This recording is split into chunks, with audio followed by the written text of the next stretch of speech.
दोस्तों स्वागत है आप सभी का S2 डिफेंस वाला में। आज हम जितने भी MCQ क्वेश्चन का प्रैक्टिस करेंगे, सभी के सभी प्रश्न आपके एग्ज़ाम के लिए मोस्ट इम्पॉर्टेंट है।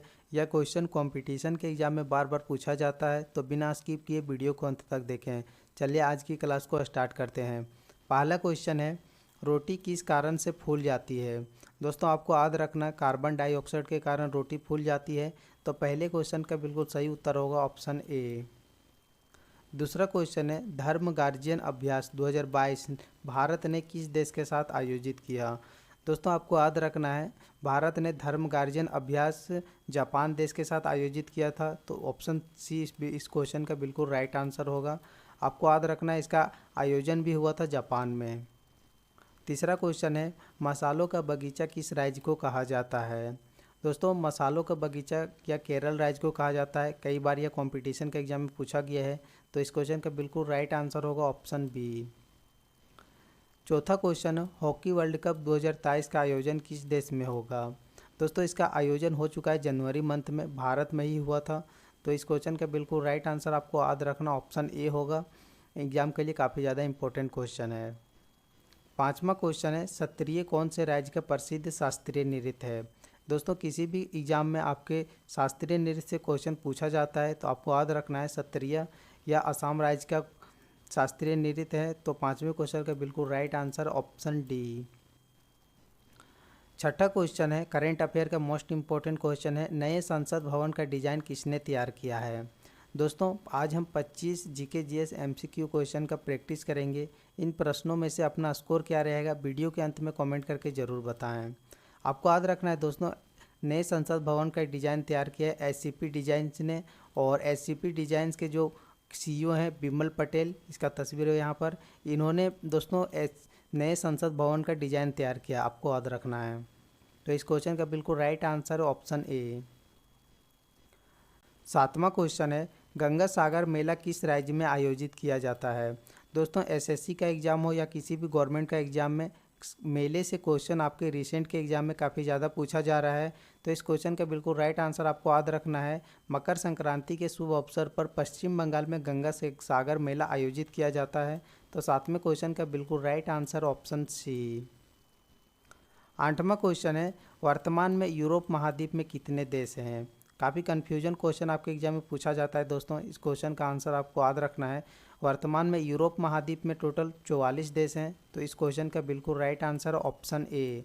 दोस्तों मैं पिछले प्रैक्टिस सेट में बता चुका हूँ कि एशिया महाद्वीप में कुल कितने देश हैं। उस क्वेश्चन का आंसर अगर आपको पता है तो कमेंट करके ज़रूर बताएँ। नौवां क्वेश्चन है, भारत की पहली फिल्म का नाम क्या है। दोस्तों जो भारत की पहली फिल्म बनी थी 1913 ईस्वी में, आपको याद रखना है। और इस फिल्म के जो निर्माता थे दादा साहेब थे। और पहली फिल्म का जो नाम था दोस्तों आपको याद रखना है, राजा हरिश्चंद्र, जो भारत की पहली फिल्म का नाम है। तो इस क्वेश्चन का बिल्कुल राइट आंसर आपको याद रखना ऑप्शन ए होगा। 10वां क्वेश्चन है, तराइन का युद्ध किस वर्ष लड़ा गया था। दोस्तों तराइन का जो प्रथम युद्ध लड़ा गया था 1191 ईस्वी में, आपको याद रखना है। तो इस क्वेश्चन का बिल्कुल राइट आंसर ऑप्शन सी। आपको याद रखना है दोस्तों, तराइन का जो प्रथम युद्ध 1191 ईस्वी में लड़ा गया था पृथ्वीराज चौहान और मोहम्मद गौरी के बीच में। और आपको याद रखना है दोस्तों, 1191 में तराइन का प्रथम युद्ध लड़ा गया था और निर्णय रहा था। इसके बाद जस्ट एक साल बाद 1192 ईस्वी में तराइन का द्वितीय युद्ध लड़ा गया था 1192 ईस्वी में पृथ्वीराज चौहान और मोहम्मद गौरी के बीच में। इसमें पृथ्वीराज चौहान की हार हुई थी और मोहम्मद गौरी की जीत हुई थी। आपको याद रखना है, सारे एक्स्ट्रा में जितने भी बता रहा हूँ आपके एग्जाम के लिए मोस्ट इंपॉर्टेंट है। और आपको याद रखना है, जो तराइन का तीसरा युद्ध लड़ा गया था 1215 ईस्वी में। सभी आपके एग्जाम के लिए मोस्ट इंपॉर्टेंट है। अगला क्वेश्चन है, चंद्रयान 3 को किस रॉकेट से लॉन्च किया गया है। दोस्तों रिसेंट के करेंट अफेयर का मोस्ट इंपॉर्टेंट क्वेश्चन है, पूछा गया है। तो इस क्वेश्चन का बिल्कुल राइट आंसर है LVM-3M4। इस रॉकेट से दोस्तों चंद्रयान 3 को लॉन्च किया गया है। तो 11वें क्वेश्चन का बिल्कुल सही उत्तर होगा ऑप्शन सी। अगला क्वेश्चन है, गांधी जी को चंपारण आने का आमंत्रण किसने दिया था। दोस्तों आज हम जितने भी MCQ क्वेश्चन करेंगे सभी के सभी प्रश्न आपके एग्जाम के लिए मोस्ट इंपॉर्टेंट है। तो चैनल को सब्सक्राइब और वीडियो को ज़्यादा से ज़्यादा लाइक करें।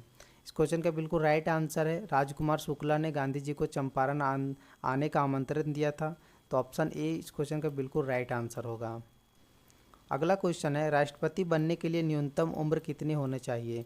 दोस्तों एसएससी या किसी भी वनडे एग्जाम में या इस प्रकार के क्वेश्चन पूछ लिया जाता है, तो आपको याद रखना है दोस्तों, राष्ट्रपति बनने के लिए न्यूनतम जो उम्र होनी चाहिए 35 वर्ष होनी चाहिए, आपको याद रखना है। तो इस क्वेश्चन का बिल्कुल right answer option D.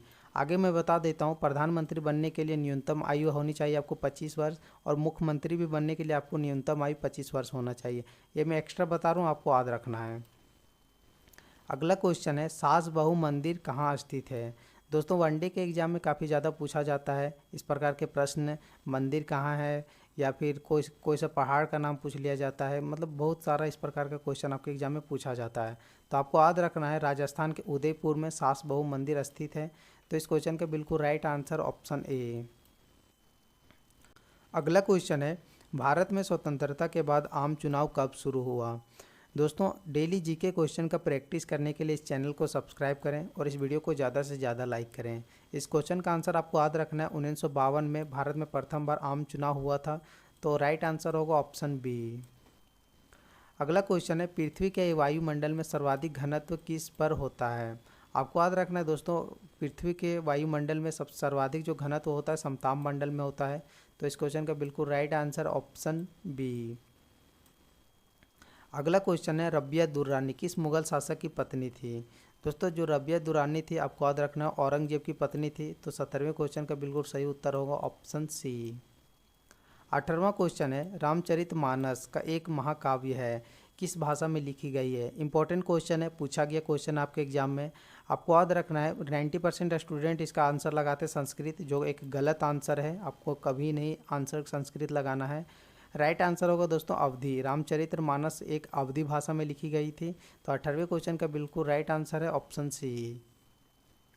19वां question है, भारत का कौन सा पड़ोसी देश वर्मा के नाम से जाना जाता है। रिसेंट के एसएससी जीडी के एग्जाम में यह क्वेश्चन पूछा गया था। आपको याद रखना है, जो म्यांमार देश है ये इसे वर्मा के नाम से जाना जाता है। तो उस 19वें क्वेश्चन का बिल्कुल सही उत्तर है ऑप्शन ए। 20वां क्वेश्चन है, लद्दाख कौन से पर्वत के बीच स्थित है।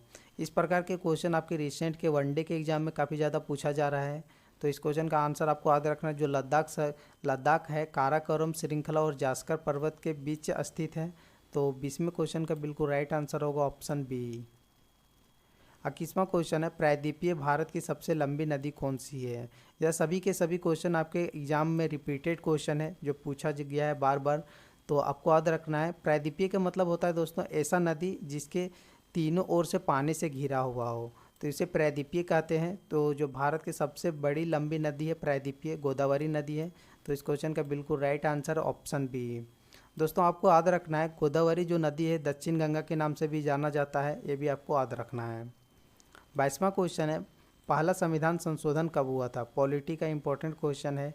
पहला संविधान संशोधन हुआ था 1951 ईस्वी में। तो इस क्वेश्चन का बिल्कुल राइट आंसर ऑप्शन ए।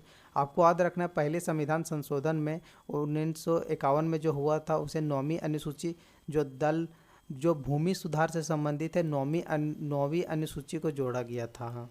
तो इसको आपको याद रखना है, सारे एक्स्ट्रा आपके एग्जाम के लिए मोस्ट इंपॉर्टेंट है। 23वां क्वेश्चन है, आयतन में सबसे बड़ा ग्रह कौन सा है। इंपॉर्टेंट क्वेश्चन है, आयतन में सबसे बड़ा जो ग्रह है बृहस्पति ग्रह है। तो इस क्वेश्चन का बिल्कुल राइट आंसर होगा ऑप्शन डी। और सबसे बड़ी ग्रह जो है दोस्तों बृहस्पति है, ये भी आपको याद रखना है। आज का जो सेकंड लास्ट क्वेश्चन है, खो खो में खिलाड़ियों की संख्या कितनी होती है। इंपॉर्टेंट क्वेश्चन है, कभी कभी है इस प्रकार के क्वेश्चन आपके एग्जाम में पूछ लिया जाता है। तो आपको याद रखना है, खो खो में 9 खिलाड़ी होते हैं। तो राइट आंसर होगा ऑप्शन बी। 25वां क्वेश्चन है, आज का लास्ट क्वेश्चन है, पूछा गया है हरिप्रसाद चौरसिया कौन से वाद्य यंत्र से संबंधित है। दोस्तों इस क्वेश्चन का आंसर अगर आपको पता है तो कमेंट करके ज़रूर बताएं, अन्यथा इस वीडियो का लिंक आपको डिस्क्रिप्शन में मिलेगा। आज के 25वें क्वेश्चन में से अपना स्कोर क्या रहा है कमेंट करके ज़रूर बताएं। और डेली जीके जीएस क्वेश्चन का प्रैक्टिस करने के लिए अपने चैनल को सब्सक्राइब और इस वीडियो को ज़्यादा से ज़्यादा लाइक करें।